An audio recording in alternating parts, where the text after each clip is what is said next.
So this year we're taking a little different approach.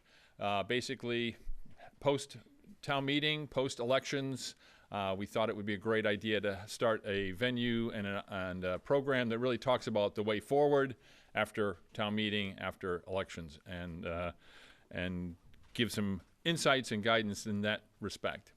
So I'm going to chat a little bit about the Hopkinton Chamber's involvement with the town and our focus on economic development. Harold's going to chat about the changing economics in and along 495 and also the impact of the millennials on what we do and what we see in society. Norman has some thoughts from the town manager's office on the upcoming year. Cathy MacCleod will also be chatting about the future of the schools for the short term. And we also have John Coutinho here on behalf, at the bequest of Brian Herr, who's the newly elected chair of the Board of Selectmen, to give an update from the Selectmen's perspective. So I'm going to start. So brief history on the Chamber's involvement with economic development and our relationship with the town.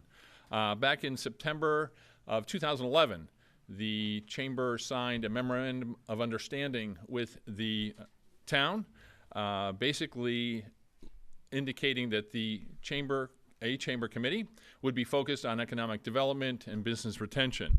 So there are four major focuses there. One was doing economic outreach to existing buildings, to retain them, assist them in their growth, develop and initiate economic development and marketing initiatives, identify preferred businesses for relocation to Hopkinton, and assist any businesses to succeed in Hopkinton through direct assistance and open communication.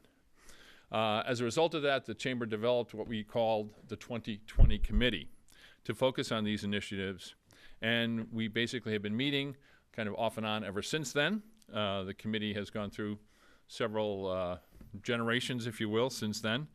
We've reformulated our committee recently and our approach and our activities to focus more on these four tasks. So the name of the committee comes from our goal of attempting to increase our commercial tax base to 20% of our overall tax base. The town has traditionally had a commercial tax base input of about 17%, and that's kind of held steady over the years. As you know, the town is primarily a residential community, and even more so. So we feel at this point, with the additional residential development, with the kind of the unknown impact of EMC's consolidation, we may see that 17% potentially even reduce. So our focus is redoubled to, again, try and attract preferable and sustainable commercial development. 2020 Committee is composed of Tim Kilduff, Finn Perry, Eric Sonnet, Harold Nahigian, Cathy MacCleod, Chuck Joseph, Darlene Hayes, and our Board of Selectmen representative is John Coutinho. One thing we did was update our monthly meetings to now include the town planner, the building inspectors, and the chair of the planning board, so that we would be getting updates on projects that are coming in front of them, potential businesses that are looking to relocate here in town, and any other developments that we might be able to assist with. Another key task that we had identified as part of our charge was to develop a program for promoting Hopkinton, the good, the better, and the best.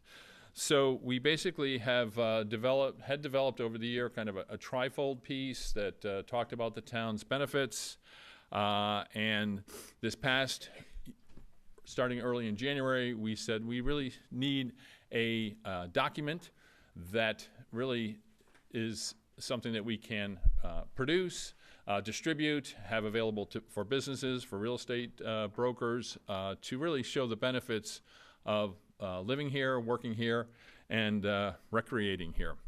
So we do have a booklet that we're working on in conjunction with Norman's office and with the Chamber Committee that we have a draft of here that we'll be passing out to everybody at the end of the meeting.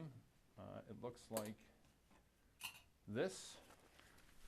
It's about a 16-page document that really kind of spells out, we're calling it a business and community guide. Really spells out how the town operates, the features and benefits, and we think it'll be a great document for selling the town, promoting the town, and it'll also be available electronically on our websites and also for sending out to prospective businesses and residents.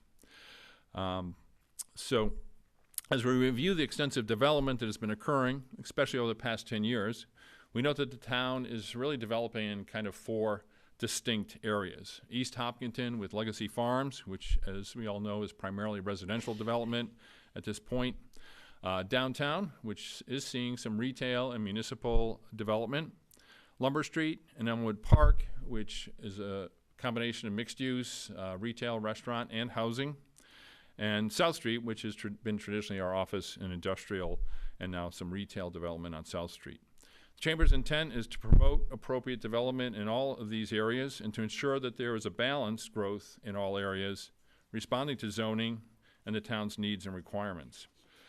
The Chamber has promoted many zoning articles over the past 7 or 8 years that do encourage sustainable commercial development, better use of underutilized property, and such as articles that increased the height and density on South Street for potential office projects to make those industrial properties that now have, say, 1-story industrial properties more attractive for redevelopment in the future. More reasonable zoning and parking in the downtown to, again, attract investment and redevelopment. One thing that came up at town meeting was the proposed enhancement of zoning at the Elmwood Park zone. Unfortunately, that didn't pass, but it was very close. What we need to do as Chamber is work more together with the town and with people that have some other perspectives on that zone. We feel that it's a prime zone for the mixed use and enhanced development there. So we just need to really figure out a program to make that a more attractive area to develop. And last but not least, the Chamber has been supportive and active in the Gateway Green project, which is currently being planted along the median strip there at 495. Weston Nurseries has been a key promoter and contributor to that project. A lot of the trees are in at this point. In fact, when I drove by this morning, Wayne was out there making sure that they're all secured. Again, great work by a committee group, but also really spearheaded by Peter Mezet and Finn Perry to really enhance that entrance to Hopkinton. And then as I was talking about that with somebody, they also said, well, can we do that at all the entrances into Hopkinton? And that's certainly possible. So a brief overview on what the Chamber's been doing and how we're trying to work with the town for economic development and continue to have Hopkinton be a great place to live, work, and play. With that, I guess, John, we'll probably have you come up to give your talk and then move along the panel. And what we thought was also kind of holding questions to the end so that we can get everybody's talking. Thank you, everyone, for taking the time to attend this year's event. I'm honored to be asked to be here by the chair to make the overview comments for the Board of Selectmen. First, I'd like to congratulate the 2 newest members of the board who are here today, Claire Wright and Brendan Tenstone. Thank you for being part of our board. I'd also like to recognize Margie Wiggins, who was the first person to step up and throw a hat into the ring and deserves big kudos for that heart. Thank you.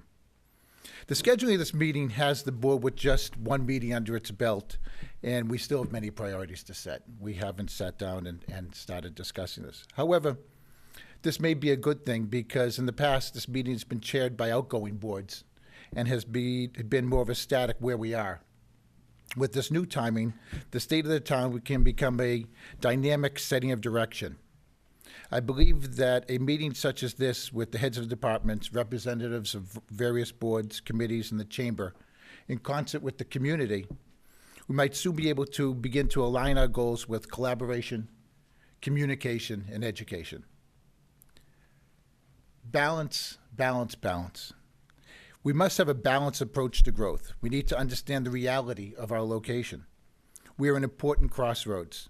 Thousands of people pass through Hopkinton every day, and we can capitalize on this fact to strengthen our town. We must look at Hopkinton not only from the perspective of a hiller, but from the viewpoint of an entire region. We must look at Hopkinton as a whole and see where we fit within that region. How we make the most of what projects we have, we've already implemented. Our new schools, library, legacy, the new DPW, and the downtown beautification. Again, collaboration, communication, and education. The Downtown Corridor Project must be a collaborative event, must include sufficient parking, and be a viable, clean, and logical. Our planning and budgeting process must begin much, much earlier in order for the alignment of priorities for the next few years, where we know that in the next few years, we know that there's going to be some belt tightening. So the collaboration, communication, education here are vital and must go beyond just high-level and liaison relationships. A destination. Our future is going to be built on our geographic location and parlaying it with our marathon spirit to show the world that Hopkinton is the place to be.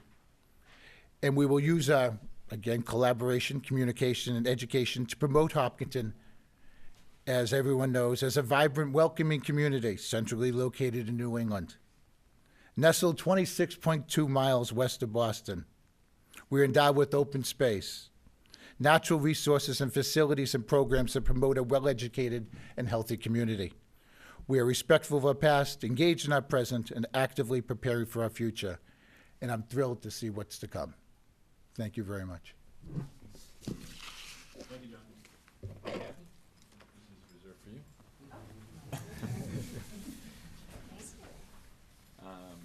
Norman, I'd like you to kind of give the overview from the town manager's side. That's fine. Okay. Good morning, everybody. Let me begin by extending my gratitude and saying thank you to Scott Richardson and the Hopkinton Chamber of Commerce for organizing this event, especially choosing this morning's theme, the way forward. I echo John Coutinho's comments in terms of the timing of the event. I also find the theme very interesting in the sense that our slogan at Town Hall is "We keep moving forward." So we really like your choice of this morning's theme. I also want to thank you for your presence here this morning. I sincerely value your presence as well as your continued commitment to nurturing and growing your businesses and Hopkinton's economic base. Without you, we would not be where we are now. Looking forward, I am looking forward to another strong and productive year for Community Hopkinton. The coming 12 months, at least in my perspective, represent one of the many watershed moments that this community has enjoyed over the years. And I am optimistic that one more time, Hopkinton will rise to the challenge. And here is why.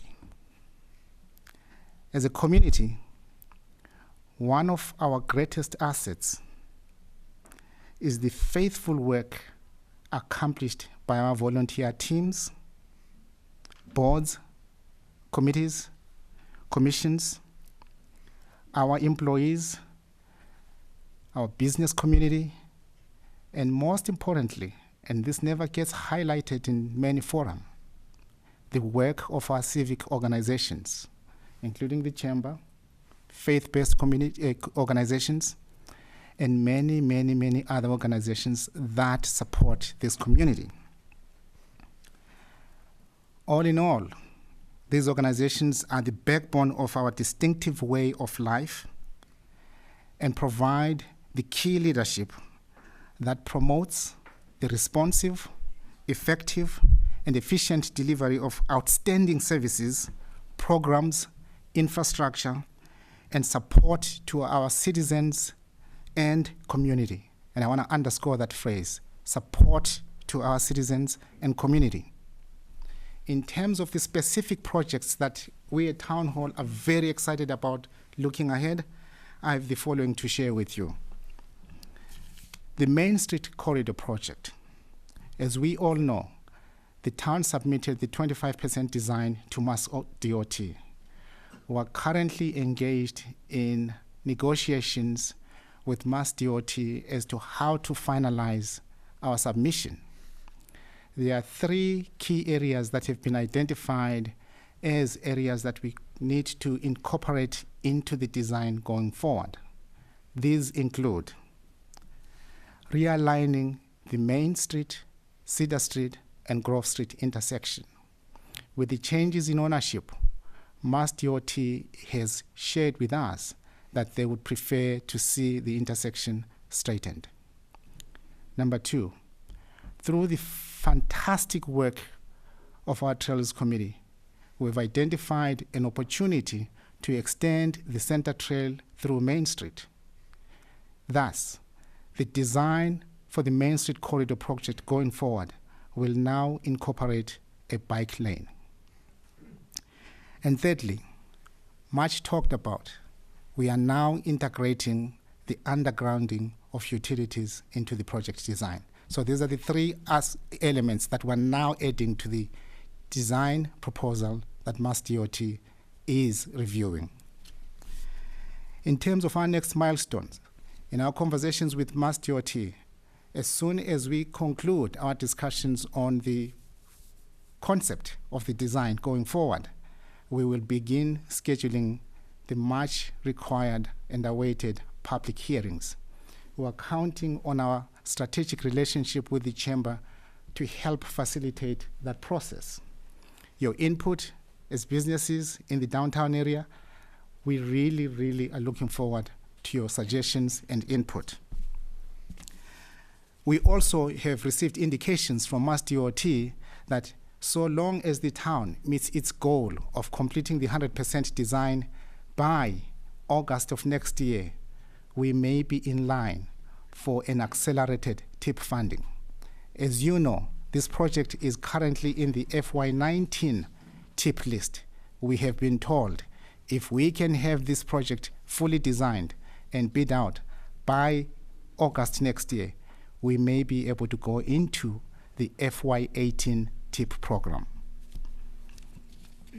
Challenges for the project as we go forward towards the 100% design continue to include the following: land control, parking, meeting state and federal needs, whilst at the same time responding to local expectations, and finally, balancing the conflicting needs, as has been said.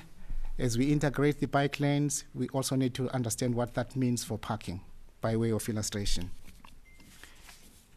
Next key area of focus is the development of a strategic plan for the town. You will recall last year, the town adopted a vision and mission statement. The next step in that project will now entail the Board of Selectmen playing a leadership role in the development of a strategic plan for the town. Here's why this is important. We all have heard about the rapid social and physical changes that Hopkinton has experienced over the last 15 years. These rapid changes require a proactive approach to addressing current and future challenges. I am very optimistic that Hopkinton is going to do very well in this regard, because Hopkinton has a history of doing very well when it comes to proactive planning, master planning. We've done that many a times. And one of the reasons, in fact, I joined Community Hopkinton 7 years ago was hearing from department heads that this is a community that prides in itself in putting together plans and making sure that those plans don't rot on the shelves. As part of that process, I think it's going to be key to make sure that the town continues to balance economic growth with managing the impacts of such growth on town infrastructure as well as assets. This in itself has placed a premium on the need for the town to engage in a strategic planning process to identify what makes Hopkinton special and to decide how to cultivate and promote Hopkinton's unique assets and history. The result of this process, as I've said, will be the development of a strategic plan. And I think that's where the selectmen at this point going forward may need to exercise their leadership role as the chief executive board in town. Third area of interest, at least to us in Town Hall, is the implementation of the Community Compact Agreement that the town signed with the state. This compact agreement is very exciting for us, and it presents a watershed moment for us in the sense that it allows us to move forward two strategic areas of interest to the town. One, through the agreement between Hopkinton and the Baker-Polito administration, we have now secured $25,000 to fund the master planning process for the Pratt Farm. So the work of the committee can now proceed. This is, in fact, building on the investment that the town made in purchasing this property. Secondly, this compact agreement allows the town to take a very critical look and a conscious effort in building upon its relationship with the chamber. We at Town Hall are currently working with various state agencies in securing funding that will allow us to better define the next steps in our relationship with the chamber. Why this is important for me is I see this as an opportunity to jumpstart the 2020 group. What that does is that group will then help us in accomplishing some of the master planning processes that I've already spoken to.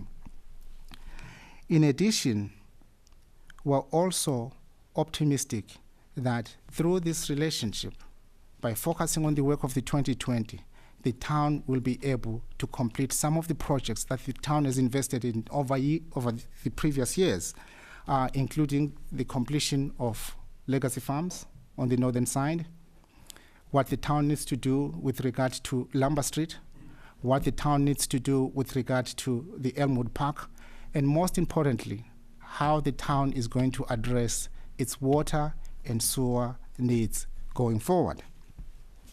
And finally, the most exciting project for us at Town Hall is the work of the Charter Review Committee. We're hoping that all of you will find that project very interesting and find a way to involve yourselves in the process.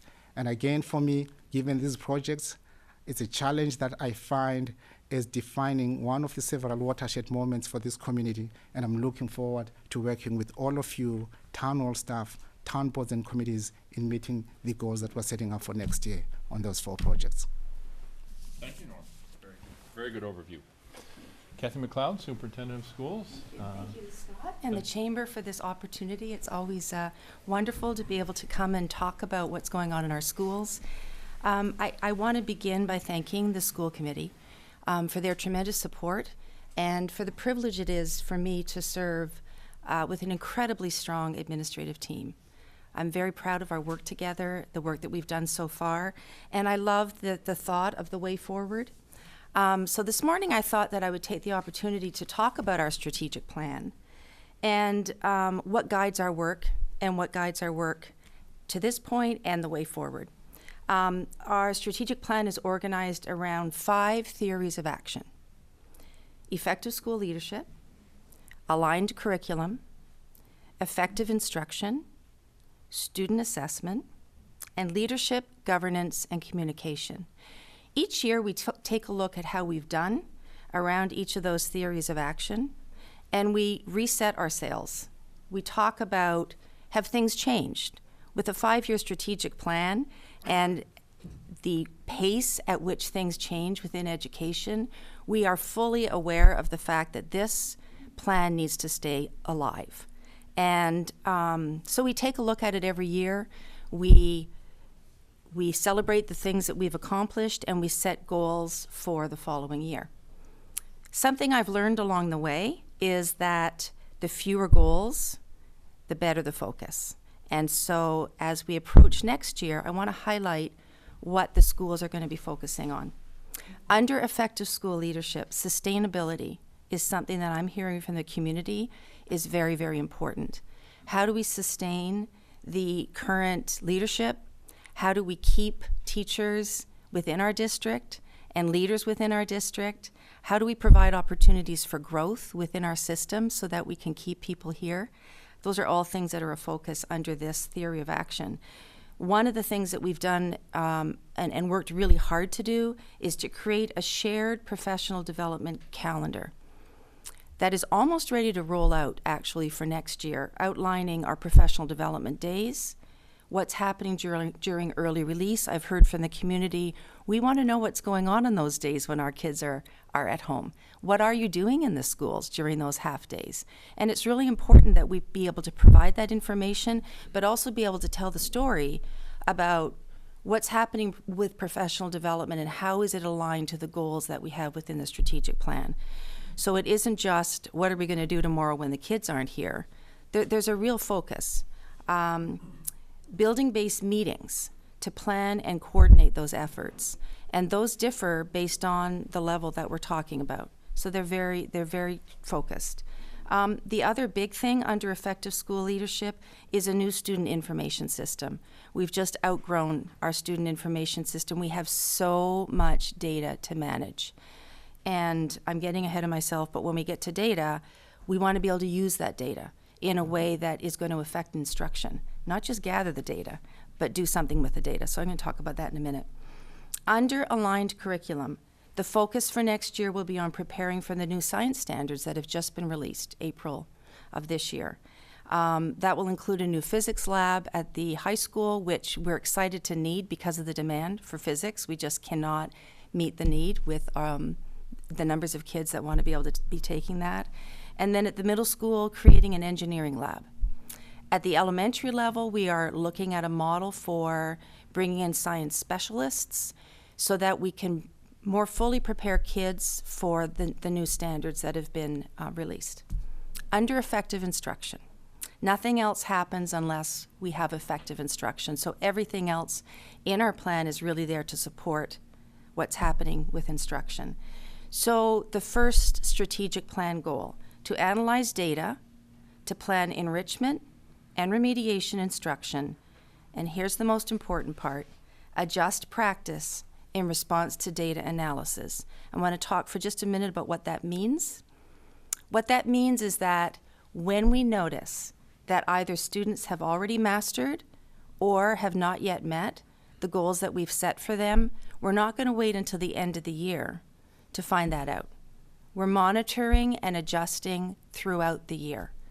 So whenever there's a benchmark, we take a look at all of the student data. We note kids who have mastered. We note kids who are not progressing. And then the biggest challenge, and this is the tremendous work that's taking place in our schools, we meet as professional learning communities to talk about what are we going to do about it? What can we do differently? How can we regroup students? What strategies have other people tried that have worked for certain profile of students so that we can maintain this high expectation and all kids can be achieving and engaged and feeling good about their learning? That's a lofty goal, and it's why I believe that we really need to focus our efforts, because that's hard work. And if we're distracted with all sorts of other initiatives, we're not going to be able to make the progress that we really are. We're poised to make it. We're ready now. We have everything else. All the building blocks are in place. Second, implement appropriate differentiated interventions for students in response to those results. So we know what we need to do. We need to develop the intervention plans to be able to provide the instruction that's necessary. This is another really important one. Share the results with students and with parents and provide targeted feedback on how to improve. Kids need to know, and they do know. They know when they're struggling, they know when they're bored, they know when they need more, they know when they need less. But they need to understand when they're not achieving, and let's talk about it. You know, let's not hide the fact from you that there's something that you're struggling with or that you need more of. So let's have students be part of setting goals and setting high expectations. And then the fourth one is something that when we first set the strategic plan and we met with the community in multiple community forums, we talked a lot about the 4 C's: critical thinking, creativity, collaboration, and communication. That those would be goals for us in our instructional program. At the time, it was something that we thought would be great to be able to have, and we weren't ready. We weren't ready to embed that in instruction, but we're ready now. It's the way forward. It's the way to provide our students for the types of skills that they're going to need in the workforce. Under student assessment, I've kind of already covered it, but prioritizing assessments and how when they are used, we do too much testing. We really do. And we need to talk about how much is enough, which of these assessments are guiding instructional decisions, which of these assessments are we doing and why are we doing them, which ones are repetitive, and make a concerted effort to reduce the numbers of assessments to have the just right amount, the ones that can guide our instruction, the ones that we're able to use as measures towards progress, and then the formative assessments that guide our instructional decisions. And under leadership, governance, and communication, the focus next year will be on social emotional programs. Across the state, we are all struggling with concerns around social emotional problems that students are having, and beginning in kindergarten. We're looking at kids pre-K 12 and their social emotional needs. This will be a real focus for next year within our schools. And the communication piece, this is the beginning. I'm excited, Mr. Khumalo, to hear all of the things that you're talking about. And we've already talked about the importance of communication and reaching out to stakeholders. And I've spoken with school committee about how that will be a personal goal of mine in terms of increasing opportunities for communication and education around all of the things that are happening within the schools and how we can work together to support our students. And finally, I cannot leave this out, is where are we with the new school building? Did you want me to comment on that briefly? Absolutely. It's been an absolute pleasure and a real education for me. I've never worked on a new building before. And so working with the elementary school building committee, since actually before I arrived here, I started that work with them. Lauren Dubois, the center school principal, Compass, the project management team, DRA, our architects, Coutinho, the construction company, along with Warner Larson and Niche Engineering. Every time I go to a meeting, there seems to be another group. There are a lot of people working on this project. I have been really impressed with the collaboration and the attention to detail and the problem solving. Whenever something arises in the project, people come together and talk about how can we work together to solve whatever the issue might be. I am delighted to say that we are on target to meet the project timeline to open in September of 2018. It's so exciting to be at this point. And my understanding is that clearing and site preparation is scheduled to begin as early as the fall. So we are definitely moving forward with the building project. And again, I want to thank the community for their support for this project. It's very, very exciting. Great. Thank you. Thank you, Cathy. And I'm going to have Harold Nahigian, who is a property owner on South Street and also very involved with the Tech Sandbox facility, give his perspective on a variety of things. Harold? Well, I think I've sort of assigned myself the reason to be here to look at what's going to happen for the future. We have the state and the immediate future. And I want to look at and discuss a little bit about who's coming up behind us and in terms of population. And it is really the millennial group. They are a different thinking group than we are accustomed to. And our life experiences, those of you that have children in that age bracket, can certainly have some appreciation for that, as I certainly do every day. And the fact is, they have different characteristics. And these are the people who eventually are going to presumably backfill communities out here on 495 like Hopkinton. And presently they are mostly concentrated in the urban areas towards the city here in this region, and that's true nationally as well. They want to live, work, and play in relatively small geographic areas. They tend to not want to own and operate automobiles and actually have a preference for public transportation. They will do most of their shopping on the internet, which they are doing now. They don't go into stores generally. They prefer to pay for services, dining out, entertainment, travel, and much less so in the context of possessions. So in a lot of ways, they're, as a group, very different. And the question that has to be asked is, how does that mesh with the way we are today here, and what that's potentially going to mean for the future, and how do we start thinking about how that's going to get accommodated going down the road? If one looks at things regionally from the perspective of commerce and industry, there are two critical conditions that need to be satisfied for companies to be able to locate in this region. Key, of course, is our costs, but also a workforce that has the skills required in order to work in those kinds of businesses. And in that portion of it, this region is really falling behind, if you will. Most of that energy is really in the Boston and in the metropolitan area immediately surrounding Boston. And the question is, what, again, is going to attract that workforce to come out in this area? One need only look at the supply-demand situation for commercial and industrial real estate in the region, where there today are very high vacancy rates, virtually no new buildings being constructed, and many are, approaching 30 years and more old. And having not been particularly updated.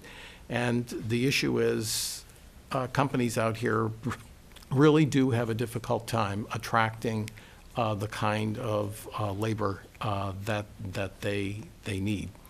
So question is what is going to bring those folks to this area?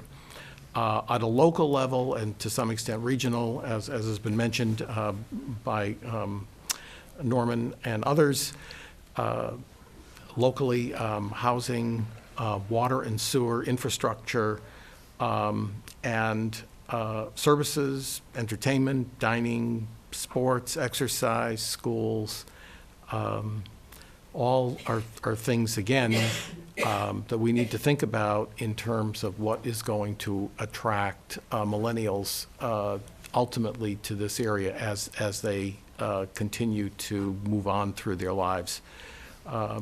And so it's again, in the areas that I talked about, sidewalks, bicycle lanes, which also been mentioned here, transportation alternatives, and these items, some of which really, to provide them, is going to require more density. And that is something I think the town is going to have to really think about how, and I think that's not only true for Hopkinton, I think it's really true for the region. You are going to need some areas with density, because you do need that in order to start to support these kinds of additional amenities, if you will, to make the communities attractive to this next generation. And I don't have any easy solutions for that. I think it's a long and it's a slow process, but I think we all need to recognize that what has been passed is passed. I mean, we've had a great run with companies like EMC who have been here for many years, but everything now is in transition, and we see that all along 495. I kind of want to conclude with the thought that, I think everybody has to recognize people are living longer today. And as a result, the stages at which people are moving through their lives are now actually different than they were when many of the people in this room, myself included, grew up. There's a whole new area that's now opened up between the ages of, say, 23 and 30, where people are really trying to find their life work and their occupations and their interests. And people are going to live a lot longer, and as a result, probably are going to have extended work lives. And they're going to have needs and requirements in order to have that accommodated. And anything that can provide support for those kinds of stages of living are going to be really important. Great, thank you. Good, interesting perspectives. So we do have some time for questions, but actually I had two questions, actually, and/or clarifications.